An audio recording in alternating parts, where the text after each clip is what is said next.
Welcome back or welcome to the channel. Gothic meets Christmas in this story. The Christmas Banquet by Nathaniel Hawthorne.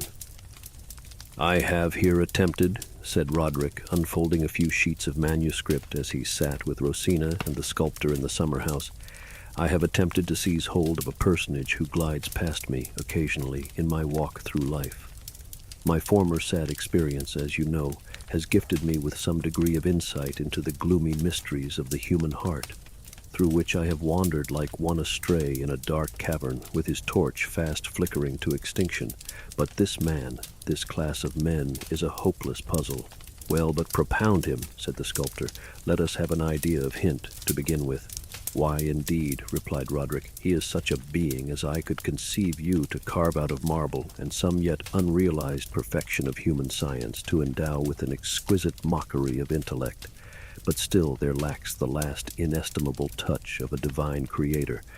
He looks like a man, and perchance like a better specimen of man than you ordinarily meet. You might esteem him wise. He is capable of cultivation and refinement, and has at least an external conscience. But the demands that spirit makes upon spirit are precisely those to which he cannot respond. When at last you come close to him, you find him chill and unsubstantial, a mere vapor. I believe, said Rosina, I have a glimmering idea of what you mean. Then be thankful, answered her husband, smiling, but do not anticipate any further illumination from what I am about to read. I have here imagined such a man to be, what probably he never is, conscious of the deficiency in his spiritual organization. Methinks the result would be a sense of cold unreality, wherewith he would go shivering through the world, longing to exchange his load of ice for any burden of real grief that fate could fling upon a human being. Contenting himself with this preface, Roderick began to read. In a certain old gentleman's last will and testament there appeared a bequest which, as his final thought and deed, was singularly in keeping with a long life of melancholy eccentricity. He devised a considerable sum for establishing a fund, the interest of which was to be expended annually forever in preparing a Christmas banquet for 10 of the most miserable persons that could be found. It seemed not to be the testator's purpose to make these 50 of sad hearts merry, but to provide that the stern or fierce expression of human discontent should not be drowned, even for that one holy and joyful day, amid the acclamations of festal gratitude which all Christendom sends up. And he desired likewise to perpetuate his own remonstrance against the earthly course of Providence, and his sad and sour dissent from those systems of religion or philosophy which either find sunshine in the world or draw it down from heaven. The task of inviting the guests, or of selecting among such as might advance their claims to partake of this dismal hospitality, was confided to the 2 trustees or stewards of the fund. These gentlemen, like their deceased friend, were somber humorists, who made it their principal occupation to number the sable threads in the web of human life and drop all the golden ones out of the reckoning. They performed their present office with integrity and judgment. The aspect of the assembled company on the day of the first festival might not, it is true, have satisfied every beholder that these were especially the individuals, chosen forth from all the world, whose griefs were worthy to stand as indicators of the mass of human suffering.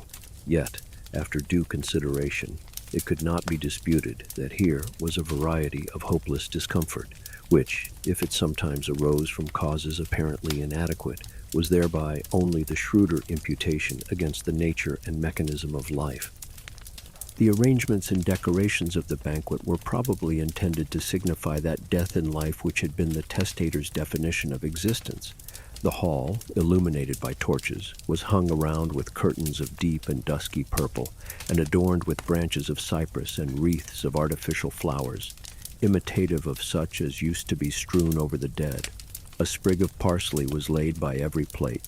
The main reservoir of wine was a sepulchral urn of silver, whence the liquor was distributed around the table in small vases, accurately copied from those that held the tears of ancient mourners.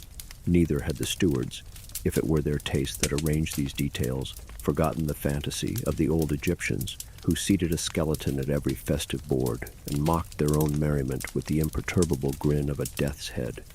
Such a fearful guest, shrouded in a black mantle, sat now at the head of the table. It was whispered, I know not with what truth, that the testator himself had once walked the visible world with the machinery of that sane skeleton, and that it was one of the stipulations of his will that he should thus be permitted to sit from year to year at the banquet which he had instituted. If so, it was perhaps covertly implied that he had cherished no hopes of bliss beyond the grave to compensate for the evils which he felt or imagined here. And if, in their bewildered conjectures as to the purpose of earthly existence, the banqueters should throw aside the veil and cast an inquiring glance at this figure of death, as seeking thence the solution otherwise unattainable, the only reply would be a stare of the vacant eye caverns and a grin of the skeleton jaws. Such was the response that the dead man had fancied himself to receive when he asked of death to solve the riddle of his life, and it was his desire to repeat it when the guests of his dismal hospitality should find themselves perplexed with the same question. "What means that wreath?" asked several of the company, while viewing the decorations of the table. They alluded to a wreath of cypress which was held on high by a skeleton arm protruding from within the black mantle. "It is a crown," said one of the stewards, "not for the worthiest, but for the woefulest, when he shall prove his claim to it." The guest earliest bidden to the festival was a man of soft and gentle character, who had not energy to struggle against the heavy despondency to which his temperament rendered him liable, and therefore with nothing outwardly to excuse him from happiness. He had spent a life of quiet misery that made his blood torpid and weighed upon his breath, and sat like a ponderous night fiend upon every throb of his unresisting heart. His wretchedness seemed as deep as his original nature, if not identical with it. It was the misfortune of a second guest to cherish within his bosom a diseased heart, which had become so wretchedly sore that the continual and unavoidable rubs of the world, the blow of an enemy, the careless jostle of a stranger, and even the faithful and loving touch of a friend alike made ulcers in it. As is the habit of people thus afflicted, he found his chief employment in exhibiting these miserable sores to any who would give themselves the pain of viewing them. A third guest was a hypochondriac, whose imagination wrought necromancy in his outward and inward world, and caused him to see monstrous faces in the household fire, and dragons in the clouds of sunset, and fiends in the guise of beautiful women, and something ugly or wicked beneath all the pleasant surfaces of nature. His neighbor at table was one who, in his early youth, had trusted mankind too much and hoped too highly in their behalf, and, in meeting with many disappointments, had become desperately soured. For several years back, this misanthrope bad employed himself in accumulating motives for hating and despising his race, such as murder, lust, treachery, ingratitude, faithlessness of trusted friends, instinctive vices of children, impurity of women, hidden guilt in men of saint-like aspect, and in short, all manner of black realities that sought to decorate themselves with outward grace or glory. But at every atrocious fact that was added to his catalogue, at every increase of the sad knowledge which he spent his life to collect, the native impulses of the poor man's loving and confiding heart made him groan with anguish. Next, with his heavy brow bent downward, there stole into the hall a man naturally earnest and impassioned, who, from his immemorial infancy, had felt the consciousness of a high message to the world, but essaying to deliver it, had found either no voice or form of speech, or else no ears to listen. Therefore his whole life was a bitter questioning of himself. Why have not men acknowledged my mission? Am I not a self-deluding fool? What business have I on earth? Where is my grave? Throughout the festival, he quaffed frequent draughts from the sepulchral urn of wine, hoping thus to quench the celestial fire that tortured his own breast and could not benefit his race. Then there entered, having flung away a ticket for a ball, a gay gallant of yesterday, who had found 4 or 5 wrinkles in his brow and more gray hairs than he could well number on his head. Endowed with sense and feeling, he had nevertheless spent his youth in folly, but had reached at last that dreary point in life where folly quits us of her own accord, leaving us to make friends with wisdom if we can. Thus, cold and desolate, he had come to seek wisdom at the banquet, and wondered if the skeleton were she. To eke out the company, The stewards had invited a distressed poet from his home in the almshouse and a melancholy idiot from the street corner. The latter had just the glimmering of sense that was sufficient to make him conscious of a vacancy, which the poor fellow, all his life long, had mistily sought to fill up with intelligence, wandering up and down the streets, and groaning miserably because his attempts were ineffectual. The only lady in the hall was one who had fallen short of absolute and perfect beauty, merely by the trifling defect of a slight cast in her left eye. But this blemish, minute as it was, so shocked the pure ideal of her soul, rather than her vanity, that she passed her life in solitude and veiled her countenance even from her own gaze. So the skeleton sat shrouded at one end of the table, and this poor lady at the other. One other guest remains to be described. He was a young man of smooth brow, fair cheek, and fashionable mien. So far as his exterior developed him, he might much more suitably have found a place at some merry Christmas table than have been numbered among the blighted, fate-stricken, fancy-tortured set of ill-starred banqueters.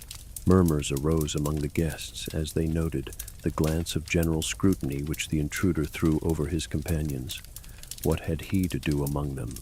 Why did not the skeleton of the dead founder of the feast unbend its rattling joints, arise, and motion the unwelcome stranger from the board? "Shameful," said the morbid man, while a new ulcer broke out in his heart. "He comes to mock us. We shall be the jest of his tavern friend's eye. He will make a farce of our miseries and bring it out upon the stage." "Oh, never mind him," said the hypochondriac, smiling sourly.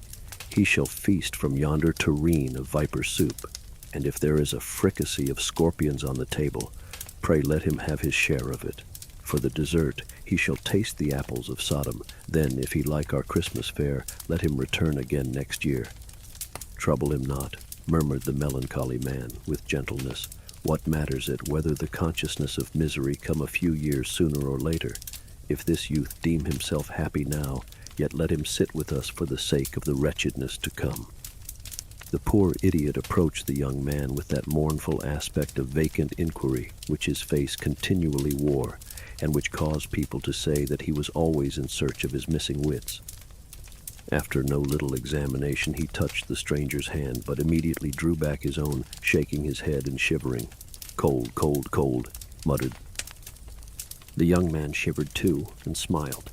"Gentlemen, and you, madam," said one of the stewards of the festival, "do not conceive so ill either of our caution or judgment as to imagine that we have admitted this young stranger, Gervase Hastings by name, without a full investigation and thoughtful balance of his claims.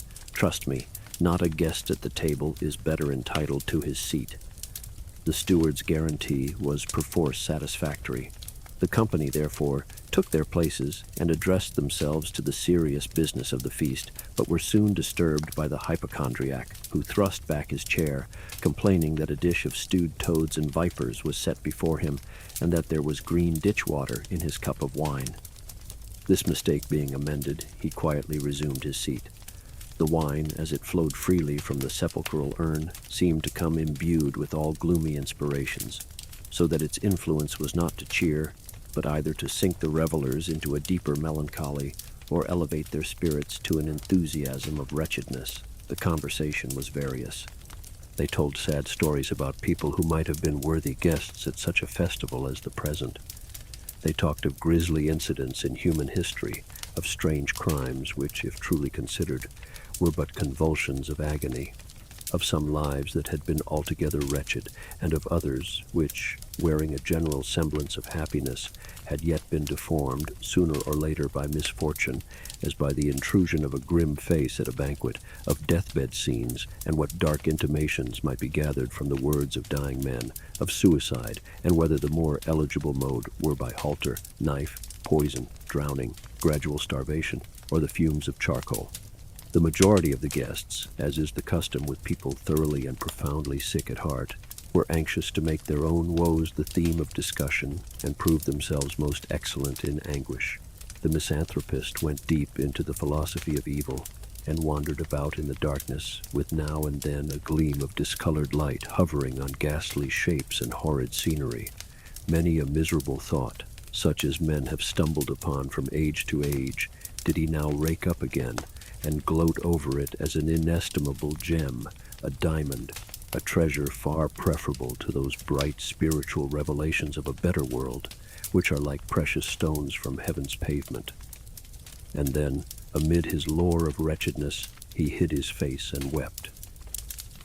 It was a festival at which the woeful man of Uz might suitably have been a guest, together with all in each succeeding age who have tasted deepest of the bitterness of life. And be it said, too, that every son or daughter of woman, however favored with happy fortune, might, at one sad moment or another, have claimed the privilege of a stricken heart to sit down at this table. But, throughout the feast, it was remarked that the young stranger, Gervase Hastings, was unsuccessful in his attempts to catch its pervading spirit. At any deep, strong thought that found utterance, and which was torn out, as it were, from the saddest recesses of human consciousness, he looked mystified and bewildered, even more than the poor idiot who seemed to grasp at such things with his earnest heart, and thus occasionally to comprehend them. The young man's conversation was of a colder and lighter kind, often brilliant, but lacking the powerful characteristics of a nature that had been developed by suffering.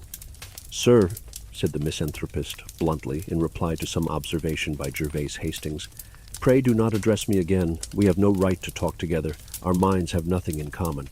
By what claim you appear at this banquet I cannot guess. But methinks, to a man who could say what you have just now said, my companions and myself must seem no more than shadows flickering on the wall, and precisely such a shadow are you to us." The young man smiled and bowed, but drawing himself back in his chair, he buttoned his coat over his breast, as if the banqueting ball were growing chill. Again the idiot fixed his melancholy stare upon the youth and murmured, "Cold, cold, cold." The banquet drew to its conclusion, and the guests departed. Scarcely had they stepped across the threshold of the hall when the scene that had there passed seemed like the vision of a sick fancy or an exhalation from a stagnant heart. Now and then, however, during the year that ensued, these melancholy people caught glimpses of one another, transient indeed, but enough to prove that they walked the earth with the ordinary allotment of reality. Sometimes a pair of them came face to face, while stealing through the evening twilight, enveloped in their sable cloaks. Sometimes they casually met in churchyards. Once, also, it happened that two of the dismal banqueters mutually started at recognizing each other in the noonday sunshine of a crowded street, stalking there like ghosts astray. Doubtless they wondered why the skeleton did not come abroad at noonday too. But whenever the necessity of their affairs compelled these Christmas guests into the bustling world, they were sure to encounter the young man who had so unaccountably been admitted to the festival. They saw him among the gay and fortunate, they caught the sunny sparkle of his eye, they heard the light and careless tones of his voice, and muttered to themselves with such indignation as only the aristocracy of wretchedness could kindle, "The traitor, the vile impostor! Providence, in its own good time, may give him a right to feast among us." But the young man's unabashed eye dwelt upon their gloomy figures as they passed him, seeming to say, perchance with somewhat of a sneer, "First, know my secret then, measure your claims with mine." The step of time stole onward, and soon brought Merry Christmas round again, with glad and solemn worship in the churches and sports, games, festivals, and everywhere the bright face of joy beside the household fire. Again, likewise, the hall, with its curtains of dusky purple, was illuminated by the death torches gleaming on the sepulchral decorations of the banquet. The veiled skeleton sat in state, lifting the cypress wreath above its head, as the guerdon of some guest illustrious in the qualifications which there claimed precedence. As the stewards deemed the world inexhaustible in misery, and were desirous of recognizing it in all its forms, they had not seen fit to reassemble the company of the former year. New faces now threw their gloom across the table. Here was a man of nice conscience, who bore a blood-stain in his heart, the death of a fellow creature, which, for his more exquisite torture, had chanced with such a peculiarity of circumstances that he could not absolutely determine whether his will had entered into the deed or not. Therefore, his whole life was spent in the agony of an inward trial for murder, with a continual sifting of the details of his terrible calamity, until his mind had no longer any thought, nor his soul any emotion disconnected with it.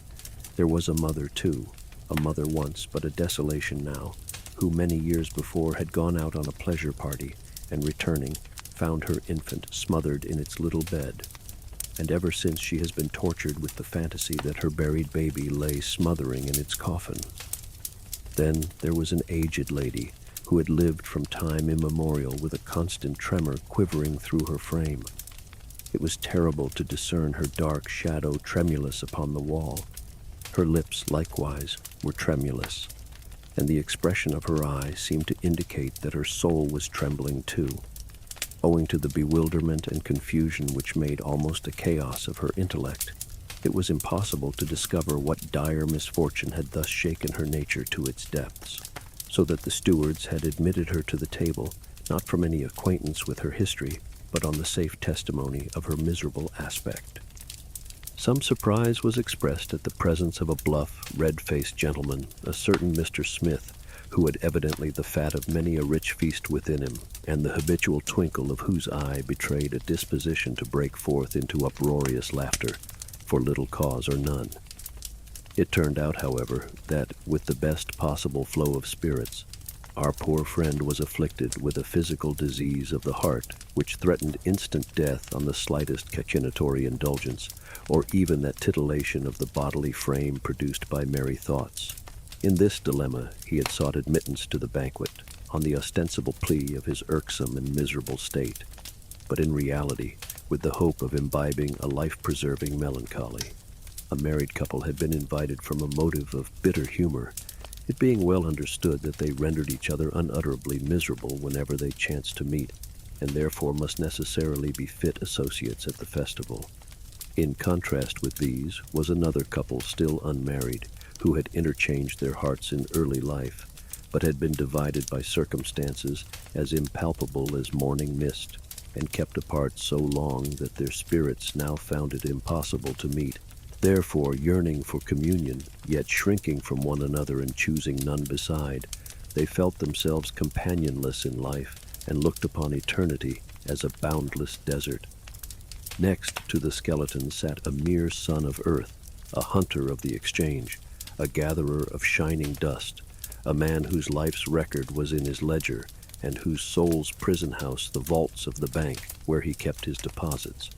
This person had been greatly perplexed at his invitation, deeming himself one of the most fortunate men in the city, but the stewards persisted in demanding his presence, assuring him that he had no conception how miserable he was.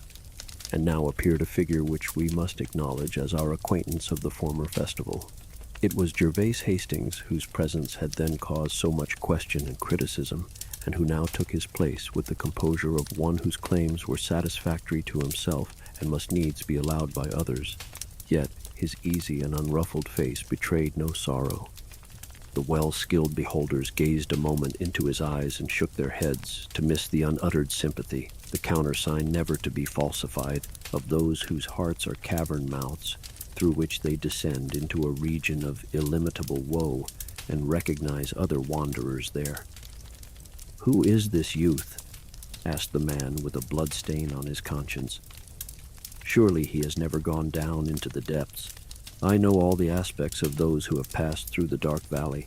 By what right is he among us?" "Ah, it is a sinful thing to come hither without a sorrow," murmured the aged lady, in accents that partook of the eternal tremor which pervaded her whole being. "Depart, young man. Your soul has never been shaken, and therefore I tremble so much the more to look at you." "His soul shaken?" "No, I'll answer for it," said bluff Mr. Smith, pressing his hand upon his heart and making himself as melancholy as he could, for fear of a fatal explosion of laughter. "I know the lad well. He has as fair prospects as any young man about town, and has no more right among us miserable creatures than the child unborn. He never was miserable, and probably never will be." "Our honored guests," interposed the stewards, "pray have patience with us, and believe at least that our deep veneration for the sacredness of this solemnity would preclude any willful violation of it. Receive this young man to your table. It may not be too much to say that no guest here would exchange his own heart for the one that beats within that youthful bosom." "I'd call it a bargain, and gladly too," muttered Mr. Smith, with a perplexing mixture of sadness and mirthful conceit. A plague upon their nonsense. My own heart is the only really miserable one in the company. It will certainly be the death of me at last. Nevertheless, as on the former occasion, the judgment of the stewards being without appeal, the company sat down.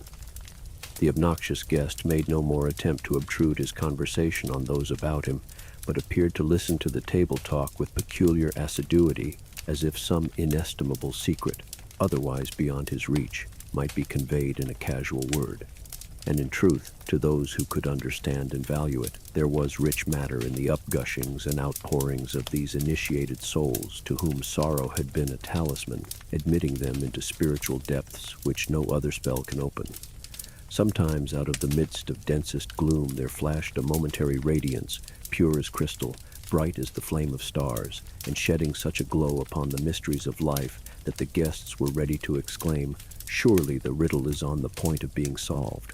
At such illuminated intervals, the saddest mourners felt it to be revealed that mortal griefs are but shadowy and external, no more than the sable robes voluminously shrouding a certain divine reality, and thus indicating what might otherwise be altogether invisible to mortal eye. "Just now," remarked the trembling old woman, "I seemed to see beyond the outside, and then my everlasting tremor passed away. Would that I could dwell always in these momentary gleams of light," said the man of stricken conscience, "then the blood stain in my heart would be washed clean away." This strain of conversation appeared so unintelligibly absurd to good Mr. Smith that he burst into precisely the fit of laughter which his physicians had warned him against, as likely to prove instantaneously fatal. In effect, he fell back in his chair a corpse, with a broad grin upon his face, while his ghost, perchance, remained beside it, bewildered at its unpremeditated exit. This catastrophe, of course, broke up the festival. "How is this? You do not tremble," observed the tremulous old woman to Gervase Hastings, who was gazing at the dead man with singular intentness. "Is it not awful to see him so suddenly vanish out of the midst of life, this man of flesh and blood, whose earthly nature was so warm and strong? There is a never-ending tremor in my soul, but it trembles afresh at this, and you are calm." "Would that he could teach me somewhat," said Gervase Hastings, drawing a long breath. "Men pass before me like shadows on the wall. Their actions, passions, feelings, are flickerings of the light, and then they vanish. Neither the corpse nor yonder skeleton, nor this old woman's everlasting tremor can give me what I seek." And then the company departed. We cannot linger to narrate in such detail more circumstances of these singular festivals, which, in accordance with the founder's will, continued to be kept with the regularity of an established institution. In process of time, the stewards adopted the custom of inviting from far and near those individuals whose misfortunes were prominent above other men's, and whose mental and moral development might, therefore, be supposed to possess a corresponding interest. The exiled noble of the French Revolution and the broken soldier of the Empire were alike represented at the table. Fallen monarchs, wandering about the earth, have found places at that forlorn and miserable feast. The statesman, when his party flung him off, might, if he chose it, be once more a great man for the space of a single banquet. Aaron Burr's name appears on the record at a period when his ruin, the profoundest and most striking, with more of moral circumstance in it than that of almost any other man, was complete in his lonely age. Stephen Guard, when his wealth weighed upon him like a mountain, once sought admittance of his own accord. It is not probable, however, that these men had any lesson to teach in the lore of discontent and misery, which might not equally well have been studied in the common walks of life. Illustrious unfortunates attract a wider sympathy, not because their griefs are more intense, but because, being set on lofty pedestals, they the better serve mankind as instances and bywords of calamity. It concerns our present purpose to say that at each successive festival, Gervase Hastings showed his face, gradually changing from the smooth beauty of his youth to the thoughtful comeliness of manhood, and thence to the bald, impressive dignity of age. He was the only individual invariably present, yet on every occasion there were murmurs, both from those who knew his character and position, and from them whose hearts shrank back as denying his companionship in their mystic fraternity. "Who is this impassive man?" had been asked 100 times. "Has he suffered? Has he sinned? There are no traces of either. Then wherefore is he here?" "You must inquire of the stewards or of himself," was the constant reply. "We seem to know him well here in our city, and know nothing of him but what is creditable and fortunate. Yet hither he comes year after year to this gloomy banquet, and sits among the guests like a marble statue. Ask yonder skeleton, perhaps that may solve the riddle." The life of Gervase Hastings was not merely a prosperous, but a brilliant one. Everything had gone well with him. He was wealthy, far beyond the expenditure that was required by habits of magnificence, a taste of rare purity and cultivation, a love of travel, a scholar's instinct to collect a splendid library, and moreover, what seemed a magnificent liberality to the distressed. He had sought happiness, and not vainly, if a lovely and tender wife and children of fair promise could ensure it. He had, besides, ascended above the limit which separates the obscure from the distinguished, and had won a stainless reputation in affairs of the widest public importance. Not that he was a popular character, or had within him the mysterious attributes which are essential to that species of success. To the public he was a cold abstraction, wholly destitute of those rich lines of personality, that living warmth, and the peculiar faculty of stamping his own heart's impression on a multitude of hearts, by which the people recognize their favorites. And it must be owned that, after his most intimate associates had done their best to know him thoroughly and love him warmly, they were startled to find how little hold he had upon their affections. They approved, they admired, but still in those moments when the human spirit most craves reality, they shrank back from Gervase Hastings, as powerless to give them what they sought. It was the feeling of distrustful regret, with which we should draw back the hand after extending it in an elusive twilight to grasp the hand of a shadow upon the wall. As the superficial fervency of youth decayed, this peculiar effect of Gervase Hastings' character grew more perceptible. His children, when he extended his arms, came coldly to his knees, but never climbed them of their own accord. His wife wept secretly, and almost adjudged herself a criminal because she shivered in the chill of his bosom. He, too, occasionally appeared not unconscious of the chillness of his moral atmosphere, and willing, if it might be so, to warm himself at a kindly fire. But age stole onward and benumbed him snore and more. As the hoar-frost began to gather on him, his wife went to her grave, and was doubtless warmer there.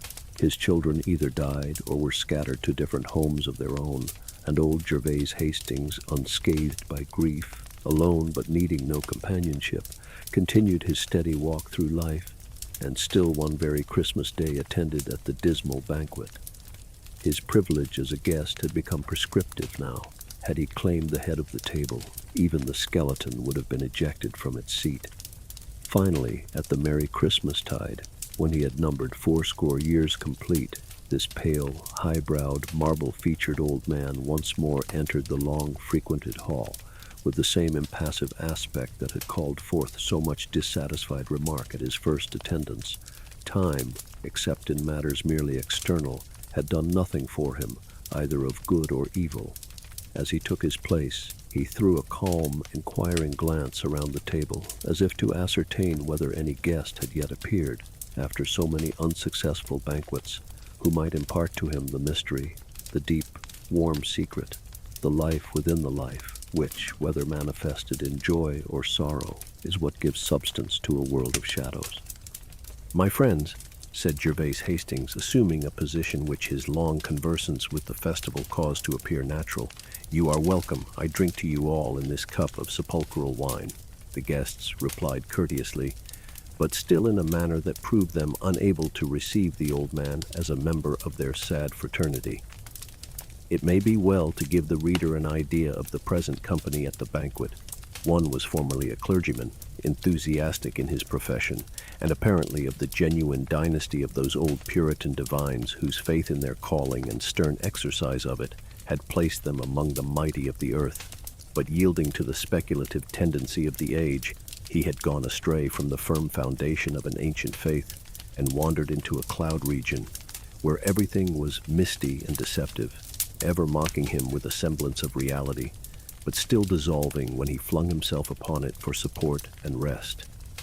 His instinct and early training demanded something steadfast, but looking forward, he beheld vapors piled on vapors, and behind him an impassable gulf between the man of yesterday and today, on the borders of which he paced to and fro, sometimes wringing his hands in agony, and often making his own woe a theme of scornful merriment. This surely was a miserable man. Next, there was a theorist, one of a numerous tribe, although he deemed himself unique since the creation, a theorist who had conceived a plan by which all the wretchedness of earth, moral and physical, might be done away, and the bliss of the millennium at once accomplished.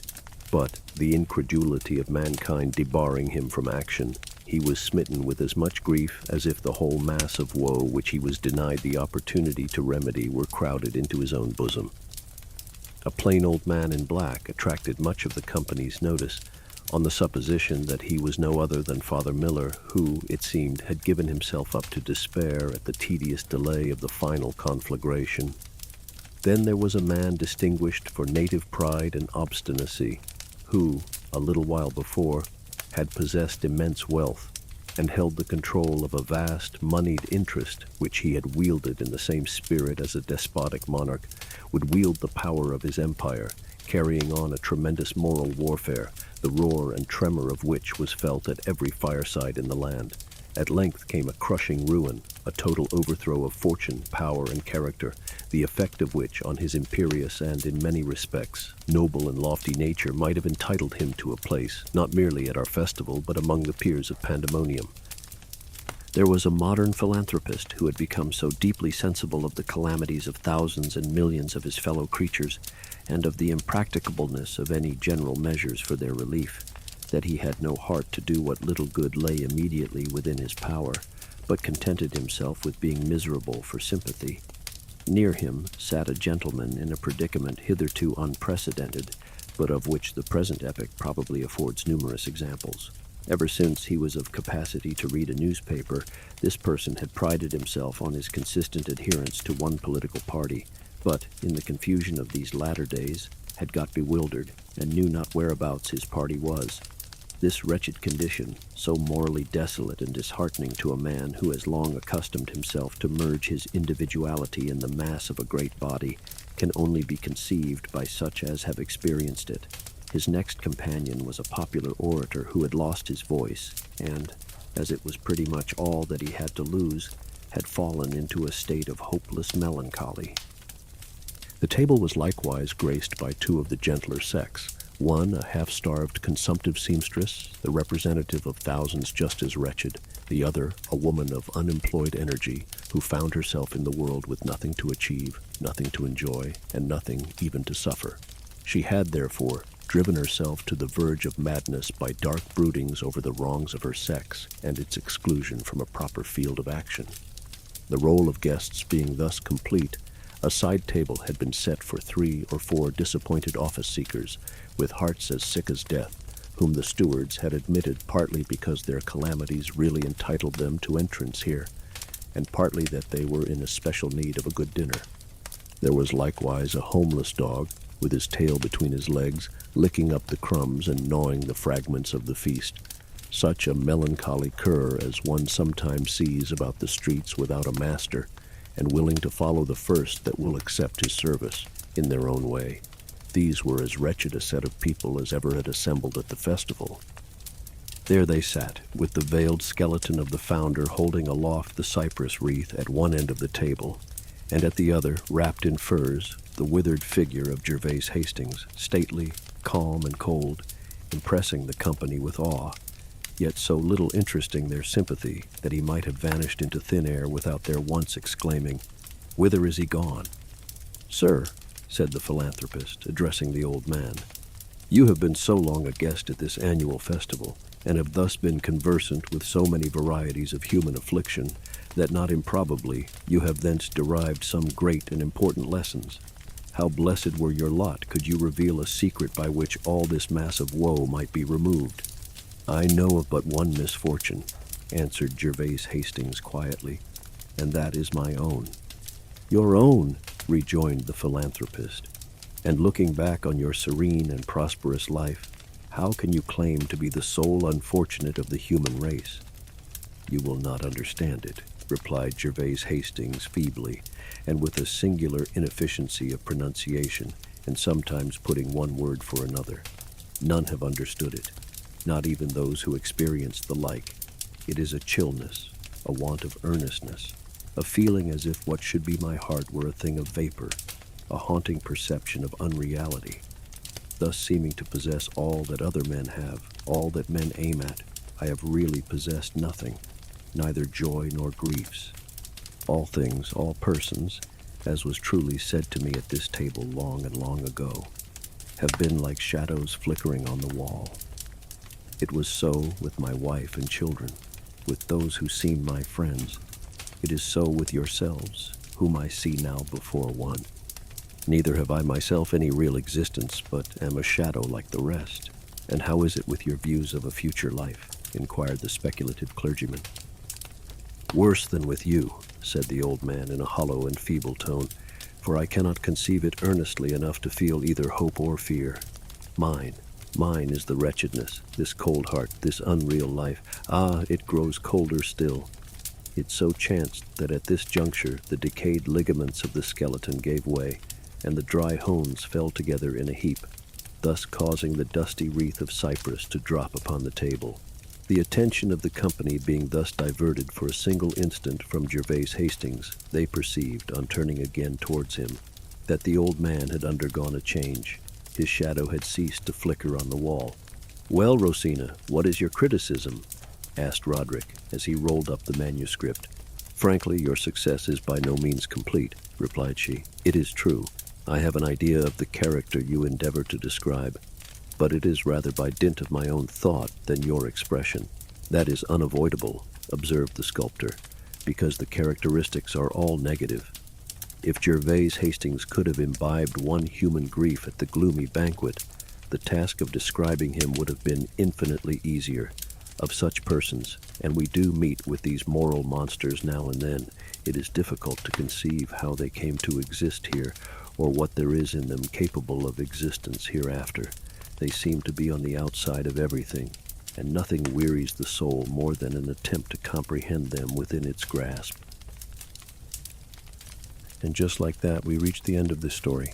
I hope to see you next time. Bye-bye.